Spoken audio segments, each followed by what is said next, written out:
কার্যক্রম নিষিদ্ধ আওয়ামী লীগের ঘোষিত লকডাউন কর্মসূচিতে রাস্তাঘাটে যানবাহন চলাচল স্বাভাবিক রয়েছে এবং শেখ হাসিনার মামলার রায় কেন্দ্র করে জনমনে কোনো শঙ্কাও দেখা যায়নি বলে জানিয়েছেন স্বরাষ্ট্র উপদেষ্টা লেফটেন্যান্ট জেনারেল অবসরপ্রাপ্ত জাহাঙ্গীর আলম চৌধুরী।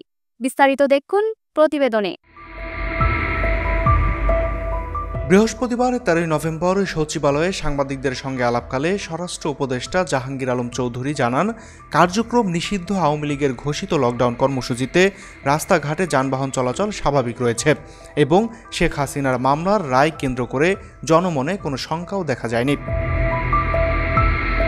স্বরাষ্ট্র উপদেষ্টা বলেন, দুষ্কৃতকারীরা পেঁয়াজের দাম বাড়ানোর চেষ্টা করছে, তবে তারা এতে সফল হবে না। বাজারে সরবরাহ স্বাভাবিক আছে, তাই অযৌক্তিক দাম বাড়ানোর সুযোগ কেউ পাবে না। সরকার বাজার পরিস্থিতি নিবিড়ভাবে পর্যবেক্ষণ করছে। তিনি আরও বলেন, লকডাউনে রাস্তা তেমন ফাঁকা নয়।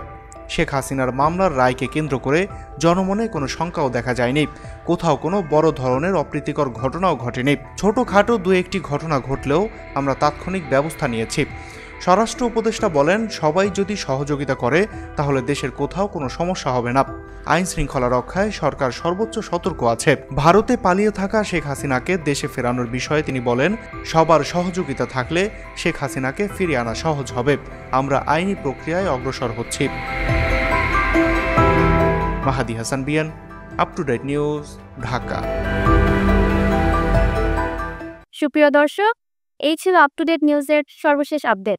পরবর্তী আপডেট পেতে চোখ রাখুন আপ টু ডেট নিউজের ফেসবুক পেজ এবং ইউটিউব চ্যানেলে। ধন্যবাদ।